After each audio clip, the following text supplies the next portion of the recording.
This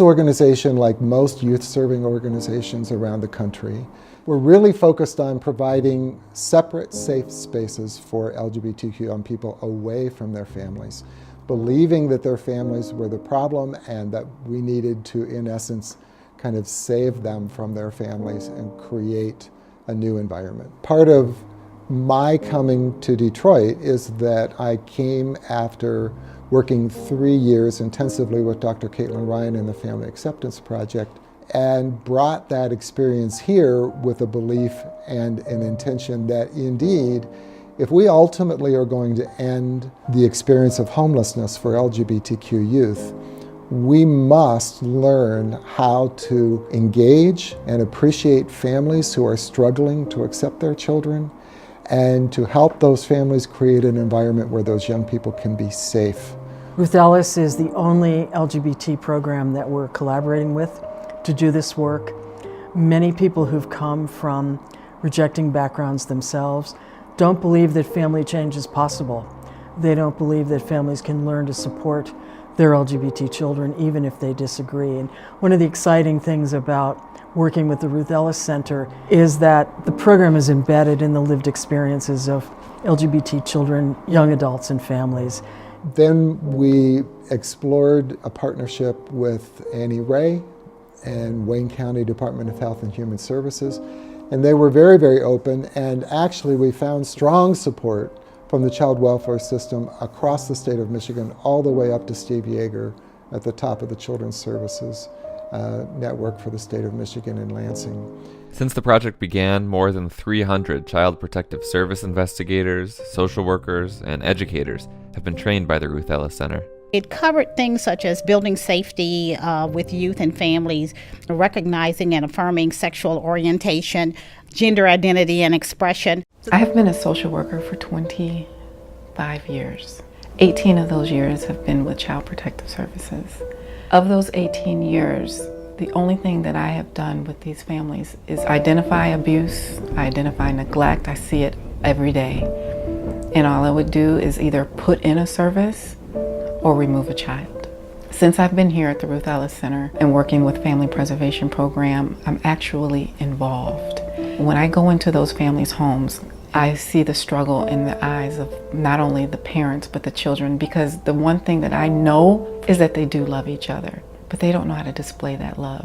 I am a parent of an LGBTQ child, but it took me 20 years to really understand and accept her for who she was, and I want to be able to reach out to other parents that may be under pressure from the church, maybe in the home.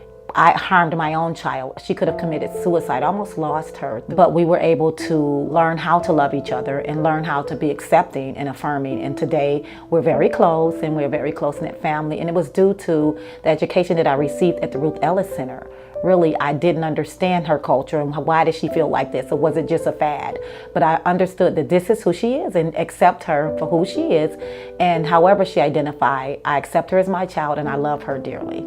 The work that I'm doing, that my team is doing, and the one thing that I've found to be most rewarding is when you see those family members sit at that table together and be able to enjoy a smile and a laugh together, and they can talk about the things that have been bothering them without fear of repercussions such as abuse or neglect. The training that child welfare workers in Wayne County received is one of the most exciting and innovative aspects of the program, because Annie Ray was willing to make 6 hours of training mandatory.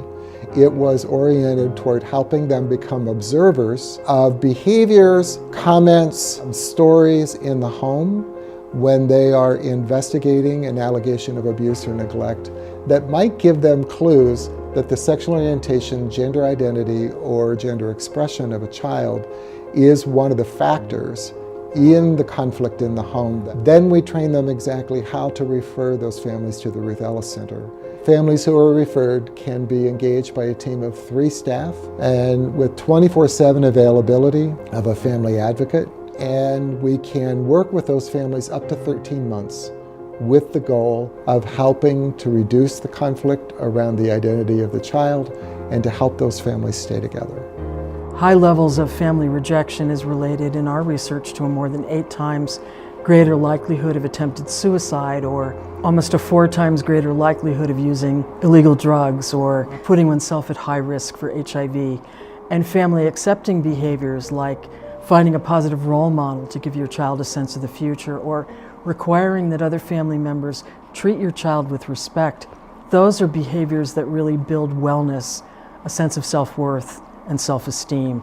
Outside the Ruth Ellis Center in Highland Park, the Henry Ford Health System's mobile health unit, all of the modern conveniences, steps away from the center that has wrapped its arms around young people who identify differently than the physical gender they were assigned to when born. But the question for many is, where do I go for a basic flu shot or medical care where I won't be treated differently because I feel differently about myself? Even on my very first day of work at Ruth Ellis Center on June 24th, 2013, I was told that there was a need and interest to expand the space available to be able to provide integrated behavioral health services. It is so hard to be a teenager just at baseline. There is so much going on in the lives of young people that to have this added layer of subtle homophobia or transphobia that I know as a provider is part of the fabric of traditional healthcare spaces. And what is so incredible about this space is that this is already a space that these young people feel comfortable in. They are already here, building relationships, building skills, and so to be able to add on healthcare and wellness services to this space, I just think is an incredible opportunity. What do we know about starting a health and wellness center?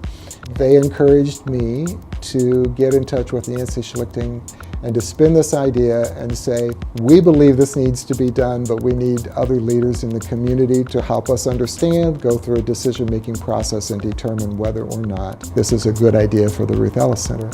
Thank you, Jerry, and thank you, Elliot, for the opportunity for Henry Ford to be involved in this remarkable new center, which is serving the health needs of important people in our community.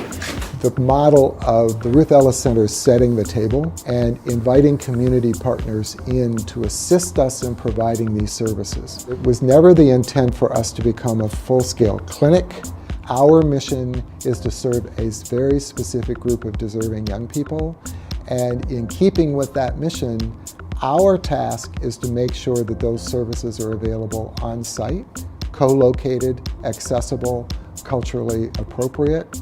But when it comes to the technical processes of providing health services, we needed strong health partners who can actually come on site. We want to give young people the tools they need to stay healthy and to be agents in their own health. Checkups, asthma management, healthy weight, thinking about exercise. We'll be doing vaccines. We're also going to be doing acute care visits. So, I have a cold, my throat's hurting me. We're going to be providing services that the youth have told us they want that are specific to the healthcare needs of LGBTQ adolescents and young adults. That will include affirming and supportive sexual health services. So imagine walking into a space and really being met with positivity about sex and relationships, right? There's no shame. This is a beautiful, wonderful part of our experiences as humans, and let's talk about it openly and tailor our sexual health services to what people are doing and who they love. Another piece will be affirming services for transgender individuals and gender nonconforming individuals. So, there's a beautiful spectrum of gender identities and the ways that people want to express those identities. And what's exciting is that we have medical interventions that can help people on that journey. So we will be providing those here as well. In addition to kind of affirming sexual health services, we'll be working really closely with the young people on specific strategies for HIV prevention. An exciting tool that we have now for HIV prevention is pre-exposure prophylaxis. It is new. It is an incredible addition to our toolbox for HIV prevention, and we will be providing at no cost and really facilitating them taking control over their sexual health. And then for those folks who are living with HIV, we'll be providing supportive services as well to help connect them with the healthcare providers that they need for HIV-specific care, but we'll also be supplementing that with, again, broader primary care services and essentially affirming support as they go on that journey. What would Ruth say if she was here today?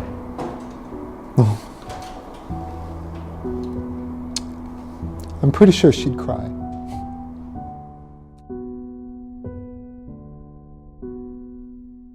I slept in an abandoned building, and I ran into someone, and he had a gun, and he told me like I couldn't sleep in there like anymore, or he's gonna have to shoot me or whatever. So I just started searching, started wondering, and God kind of led me to this place.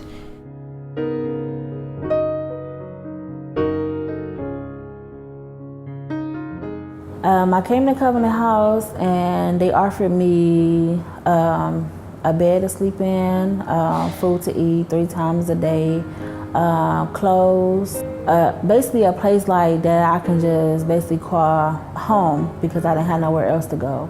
And they showed me the ropes of how to be a woman and how to go about with life. When your family not there or nobody else there, they is, and they help you and they show you like people do care. I feel like Covenant House kind of like a safe haven type of place where like it's what you make of it. It's from me, living on the streets to being in the Covenant House, I got a lot more accomplished. I feel a lot more secure. They make a covenant with you to help you as long as you're willing to receive the help. I'm willing to receive the help, so that helped me. If we look around our own city of Detroit, we will see in any one time a number of young people just kind of walking aimlessly around, hanging out in groups when we know they should be elsewhere, where they should either be in a job or in school or doing something meaningful. So Covenant House has the mission of responding to them, of working with these kids who are obviously homeless without any direction. They can stay here for up to 2 years, and throughout those 2 years we will help them get a job, we will help them stay in their job. We have schools that they can go to get a full diploma. We will try and do whatever it takes to end their situation of homelessness. But since I got here, Covenant House has really changed my life in a lot of ways. It helped me let go of a lot of things. So, I actually forgave. Once I met with one of the volunteers he also helped me let go of, tell me that forgiveness is the key to moving on. It took me a while because things in the past was very, very dark. But once I was able to forgive, I was able to move on and make progress as I'm here. When I first came to Covenant House, I was really confused on where I wanted to go. I was still suffering with a lot of turmoil. I had a lot of anger issues, substance abuse problems, anything to push out pain. And so Covenant House, they really helped me to grow as a person. They really helped me to become an adult. I grew up from being an adult with no sense to being, fully prepared for life. I had really close staff that pushed me through school and cheered me on all the way through. Unconditional love and absolute respect is to the core of what happens here. Everybody is committed, the staff, the kids feel that. If people are in places where they don't have great role models, if they don't have great opportunities, it's our job to try to share those. The people who work for us here, who work with the young people, have become like their parents, have become like their older brother or sister. These are young people who, by and large, have aged out of foster care and really kind of miss the basics of what a family is. Covenant House is a place where they also come to learn activities of daily living, how to act in the workplace, how to get a job, how to fill out an application, what does a resume look like. We also have a separate program called Job Readiness, where we are teaching job skills. So for example, we will teach janitorial skills for those young people that want to go into that line of work. And we actually have our own program where they will work every afternoon and earn a living. So we also have a semi-retail store which volunteers put together for us. We get many items of clothing that are donated, and these people came in, sorted it, sized it, put it in by season, and created a wonderful store that I would put up against any other clothing store here in Detroit for our young people here right on campus. So they're ready to go if they get a job interview, if they have to be appropriately dressed for a certain occasion. it's all here for them. So it's not just coming here and just spending the day doing nothing, but it's spending the day working on what's most important in your life. My biggest accomplishment since arriving here would be getting a full-time job. If it wasn't for Covenant House,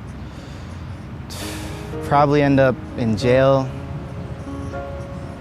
probably dead in a ditch somewhere, end up in a really bad place. I plan to go to Wayne State to become actually a science teacher. You know, it was a favorite subject in high school, you know, feel I'd be really good at it and teach others, you know. I would probably be out on the streets, honestly. I would have just left everything that I had on the streets and just brought a couple belongings with me and just wandered the streets. It wouldn't have been safe or anything, but if Covenant House wasn't here, if I had never heard of it, my life would have just gone like down the drain. And because I heard of them and because I came here to the campus, it has dramatically changed my life and my view of everyone around me. So we don't just wait for these young teens and young adults to walk through our gates and say, I need help. We're very proactive and we have the outreach team. The outreach team is critical to what we do because these are two absolutely wonderful, powerful individuals, Danny and Stephanie, that run our outreach program. They go right up to these young people that are usually in groups or single, and the most amazing thing is not one of them walks away. They stay and they talk. They hand them our card. They give them our phone numbers. They talk about the schools. They tell them all the services that we have to offer. And these young people are interested in it. So it's a very, very important part of who we are and what we do. Hello, how are you? How y'all doing? Our young people out here that's been out on the street, who has been in foster care or just been with parents that's been neglectful or saying, this is it, I'm not gonna give you any more chances. Well, Covenant House would approach them and say, okay, we're here to give you another chance. We're here, we love you, and we're gonna give you that chance that God will want you to have over and over again, and to be that parent, to be that brother, to be that sister. And a lot of people don't know that that services and that love is available to them. I've been homeless numerous of times. I almost lost track of it. Basically, ever since I came to Covenant House, they helped me with a lot of things. Get me straight, finding me a right job for me, got me into this intern program, and helped me get me my Social Security and my state ID. In the future, I plan to go to college so I can get me a degree in psychology, and hopefully I can go ahead and publish my book and I could happily thank Covenant House for everything they've done for me. So being here has helped me a lot. Miss Tammy, she helped me a lot. Like, I'm at OCC right now, Oakland Community College. And she was like, I can get you in right now. And it was only a week before school started. And she helped me. She helped me with my financial aid. She helped me register for classes and everything. By next week, I was in school.